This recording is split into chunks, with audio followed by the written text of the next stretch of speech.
आज मैं समय नहीं हूं, क्योंकि मैं तो किसी के लिए ठहरता ही नहीं।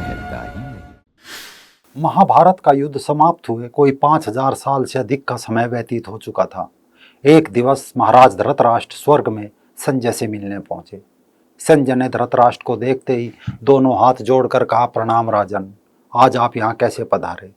धृतराष्ट्र ने पास में पड़ी खाली कुर्सी पर बैठते कहा, पधारा नहीं हूँ संजय, स्वर्ग के द्वारपाल से काफी निवेदन करके हाथ पैर जोड़ के अंदर आया हूँ। संजय इस प्रकार अपने परम प्रतापी महाराज को हजारों साल बाद मार्गदर्शन मंडली का एक बूढ़ा सा सिपाही देखते हुए मंद मंद मुस्काए और बोले, मेरे लिए क्या आज्ञा है महाराज। धृतराष्ट्र थोड़ा अधीर हुए और बोले, हे संजय, हजारों वर्ष बीत गए, मुझे एक बार फिर अपने राष्ट्र के बारे में जानना है। इस समय वहाँ क्या चल रहा है, वहाँ कौन राजा है, प्रजा की स्थिति कैसी है, कुरुक्षेत्र में धर्म की विजय के उपरांत अब वहाँ धर्म की दशा कैसी है, राजकाज कैसे चल रहा है, किस भूभाग पर किस अजय योद्धा का शासन है। अपनी स्पष्टवादिता के लिए प्रसिद्ध संजय ने अपनी दिव्य दृष्टि पुनः भारत भूमि पर तान कर कहा कि जो आज्ञा महाराज, और बोले, हे राजन, इस समय भारत भूमि पर राजतंत्र समाप्त होकर लोकतंत्र का था सौंदर्य है। कभी धर्म सत्ता पर तो कभी सत्ता धर्म पर हावी है। धृतराष्ट्र ने बीच में ही संजय को रोक कर कहा, हे संजय, क्या अब वहाँ राजा का पुत्र राजा नहीं बनता। संजय ने जवाब दिया, नहीं महाराज, अब वहाँ लोकतंत्र है, राजाओं ने अपने अपने दल बना लिए हैं, अब उनके पुत्र उनके दलों के अध्यक्ष बनते हैं। इसके बाद जो राजा व अन्य लोग मंत्री बनते हैं वो अपने पुत्रों को किसी न किसी माध्यम से लाभ का पद दिला देते हैं। निरीह प्रजा अनेकों विचारधारा और दलों में बटी है, वह इस कारण इसे अपना परम सौभाग्य समझती है और अपने अपने नेताओं के बेटों के साथ सेल्फी लेकर उनकी जय जयकार करती है। धृतराष्ट्र ने एक लंबी सांस ली और कहा, इसका अर्थ तो ये हुआ संजय कि मेरा दुर्योधन को लेकर पुत्र मोह व्यर्थ नहीं था। संजय ने ईडी की तरह धृतराष्ट्र को क्लीन चिट देते कहा, नहीं महाराज, आज के भारत में आपकी ही परिपाटी को दोहराया जा रहा है। आज भी सबसे पहले चुनाव में विजयी मंत्रीगण अपने सगे संबंधियों को ही ऊंचे पदों पर आसीन करते हैं। आज भी दरबारों में कुलवधू घाड़ी जा रही है। राज्य मंत्रियों के दुशासन रूपी पुत्र सरेआम 18-19 साल की लड़कियों का चीरहरण कर रहे हैं। संजय का ये उत्तर सुनकर धृतराष्ट्र तावले हो गए और बोले, मैं कहा था ना संजय कि विपक्षी पांडव पुत्र और उनके साथ तात श्री भीष्म, गुरु द्रोणाचार्य, कृपाचार्य आदि सभी लोग मिलकर अंदरूनी रूप से मेरे पुत्र दुर्योधन पर मिथ्यारोप लगाते हैं। ये सब दुर्योधन के विरुद्ध एक षड्यंत्र था संजय, ताकि वह हस्तिनापुर नरेश ना बन सके। हमारी ही राज्यसभा के कुछ लोग और मंत्री बिक गए थे। संजय ने धृतराष्ट्र के रुकने की प्रतीक्षा न करते हुए कहा, महाराज, दशा आज भी ज्यों की तो है। आज भी वहाँ मंत्री, विधायक और सांसद जरा से स्वार्थ में बिक जाते हैं। आज भी सत्ता के अहंकार में जब किसी मंत्री का पुत्र किसी कुलवधू या राज्य की नारी अथवा कन्या का चीरहरण करता है तब वह भी अपने पुत्रों के विरुद्ध षड्यंत्री कहते हैं। न कभी आपने दुर्योधन की कमियां खामियां तलाश की राजन, और न आज वे अपने राजनीतिक पुत्रों की करते। संजय का एक कटु उत्तर सुनकर धृतराष्ट्र बोले, हे संजय, क्या राज्य की प्रजा ऐसे विधर्मियों से त्यागपत्र नहीं मांगती। ऐसे राजाओं और मंत्रियों को तो तुरंत पद से हटा देना चाहिए, उन्हें सजा देनी चाहिए। संजय मंद मंद हंसे और बोले, महाराज, उत्तर से पहले आपसे क्षमा चाहता हूँ, लेकिन जब भरी सभा में आपके ही सामने कुलवधू द्रौपदी के साथ आपके ही पुत्र ये घिनौना कृत्य कर रहे थे तब आपका ये नैतिक ज्ञान कहाँ विचरण कर रहा था। तब आपने अपना त्याग पत्र क्यों तात श्री भीष्म के चरणों में नहीं रखा था। हे महाराज, पद लोलुपता की बीमारी भारतवर्ष में अति प्राचीन है। धर्म, समाज और राष्ट्र की कितनी भी विनाश लीला क्यों ना हो जाए, लेकिन लोग अपने अपने पदों पर चिपके रहते हैं। संजय के इस कड़वे प्रत्युत्तर से धृतराष्ट्र थोड़ा असहज हुए और प्रश्न बदलते पूछा, हे संजय, ये तो बताओ, धर्म की दशा क्या है। क्या अब संपूर्ण भारत भूमि पर धर्म की स्थापना हो गई जिसके लिए मेरे प्रिय पुत्रों का वध हुआ था। संजय थोड़ा गर्वित हुए और बोले, महाराज, महाभारत युद्ध के पश्चात धर्म की स्थापना हुई अवश्य थी, लेकिन अब वहाँ कुछ भी ठीक नहीं है। 4 वेदों और उपनिषदों के अलावा अब वहाँ हजारों धार्मिक ग्रंथ बन चुके हैं।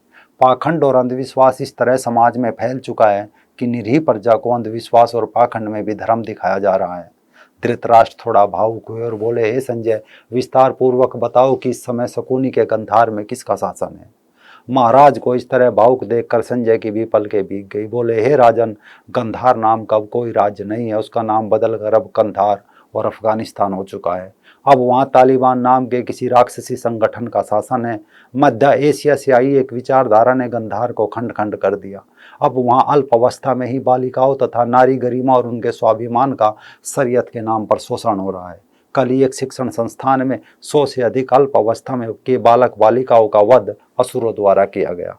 यह सुनकर धृतराष्ट्र के मुख पर एक मंद हंसी छा गई। बोले, संजय, ये गंधार नरेश शकुनी को दिए गए शाप का फल है। जिस तरह उसने हंसते खेलते मेरे हस्तिनापुर को उजाड़ा था, आज उसका गंधार इसी शाप में जल रहा है। तो क्या वहाँ यज्ञ हवन नहीं होता? धृतराष्ट्र ने फिर पूछा। संजय ने उत्तर दिया, नहीं महाराज, अब वहाँ शंख और मंदिर की घंटी बजाने पर भी राक्षस गर्दन ले देते हैं। धृतराष्ट्र सुनकर फिर अधीर हो उठे।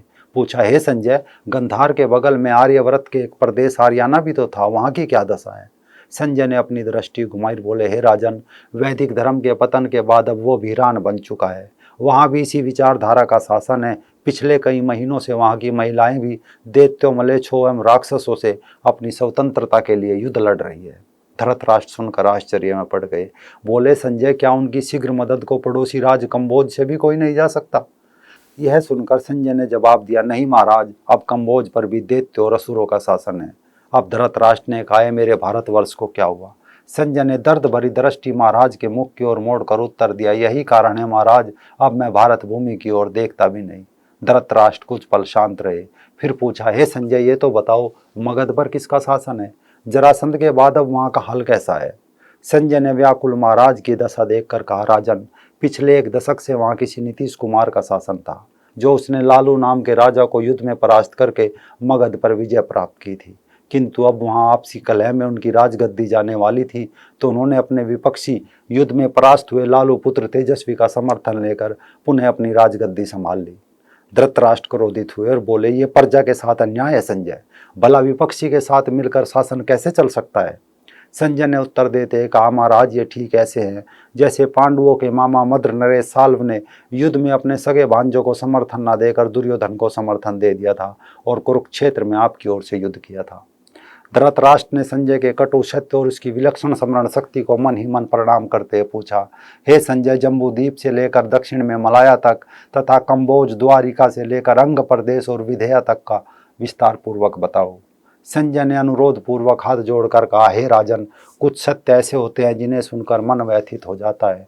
उन सत्य को अनसुना करके ही मनुष्य सुख का आनंद लेता है। हे राजन, आज संपूर्ण भारतवर्ष खतरे से आंखें बंद करके आत्ममुग्धता में जीवन जी रहा है। अतः हे भूतपूर्व हस्तिना नरेश, आप भी इस सत्य से विमुख होकर राजगद्दी की तरह अपना ये प्रश्न भी त्याग दीजिए। अब धृतराष्ट्र जिद पर अड़ गए। बोले, त्याग के समय ही मैंने त्याग नहीं किया। अगर मैं समय रहते अपना पद का त्याग और अपने पुत्र का मोह छोड़ देता तो मेरे हस्तिनापुर और इंद्रप्रस्थ की विनाश गाथा मुझे अपने कानों न सुननी पड़ती। इतना कहकर अब धृतराष्ट्र एक पल रुके और बोले, इंद्रप्रस्थ से याद आया, अच्छा ये तो बताओ संजय कि अब इंद्रप्रस्थ पर किसका शासन है, जिसे पाने के लिए मेरे प्रिय अनुज पांडुपुत्र युधिष्ठिर ने राजसूय यज्ञ तथा कुरुक्षेत्र में लड़कर मेरे 100 पुत्रों का वध किया था। अब संजय ने अपनी दृष्टि इंद्रप्रस्थ की ओर घुमा दी। बोले, हे राजन, इंद्रप्रस्थ पर अब किसी अति धूर्त नरेश खेजरीलाल का शासन है। वहाँ इस समय मुफ्त काल चल रहा है। वहाँ का राजा बड़ा नौटंकीबाज है, नित्य नई नई लीलाओं और कलाओं से लोगों का मन मोहकर शासन कर रहा है। अब तो उसने इन्हीं कलाओं से पांचाल राज्य पर भी कब्जा करके अपने एक हास्य मित्र कलाकार को वहाँ की शासन व्यवस्था सौंप दी है। परंतु महाराज, प्रजा बड़ी खुश है। हे राजन, आज इंद्रप्रस्थ में मदिरा पर बड़ा जोर है। जगह जगह मदिरालय खोले जा रहे हैं, मुफ्त मदिरा और पानी प्रजा को मिल रहा है। इसी कारण हे महाराज, इंद्रप्रस्थ और पांचाल राज्य का भविष्य मादक द्रव्यों के सेवन में उलझा पड़ा है। संजय का उत्तर पूरा होने से पहले ही अचानक धृतराष्ट्र ने फिर पूछ लिया, और अंग प्रदेश जहाँ सूर्यपुत्र कर्ण का शासन था, वहाँ अब कौन है? संजय ने कहा, महाराज, अंग देश अब कई टुकड़ों में बंट चुका है। आधे से अधिक अंग देश पर असुरों का शासन है। बाकी बचे राज्य के हिस्से पर भी असुरों की सहायता लेकर एक राक्षसी राज्य कर रही है। इतना कहकर संजय ने अपने आंसू पोंछे और कहा, महाराज, आने वाले कुछ समय बाद जम्बूद्वीप की तरह ही समूचे अंग प्रदेश और दक्षिण में मलाया पर भी असुरों और दैत्यों का साम्राज्य स्थापित हो जाएगा। अब धृतराष्ट्र के आंसू बहने लगे। बोले, हे संजय, शासन व्यवस्था से इत्र मुझे धर्म की दशा बताओ। संजय की आंखें पुनः एक बार फिर भीग गई। बोले, हे राजन, जब धर्म और समाज मार्ग से भटक जाए तब धर्म अपनी दशा और दिशा परिवर्तन कर देता है। कुरुवंश का नाश आपकी गलती की वजह से हुआ और अब भारत भूमि को सेक्युलरवाद से बड़ा खतरा दिखाई पड़ रहा है। अब वहाँ आत्ममुग्ध राजाओं के शासन है, छल और बल का शासन है। परंतु हे राजन, दुख इस बात का भी है कि राजाओं की गलतियों के कारण हर बार निरीह प्रजा व्यर्थ में मारी जाती है। इतना कहकर संजय रुके और बोले, राजन, अभी मेरा कंठ सूखा जा रहा है, मुझे कुछ पल का विराम चाहिए। इसके पश्चात मैं आपको जम्बू द्वीप से लेकर खंड खंड होते भारत की वर्तमान राज्य और धर्म की दिशा के बारे में बतलाऊंगा।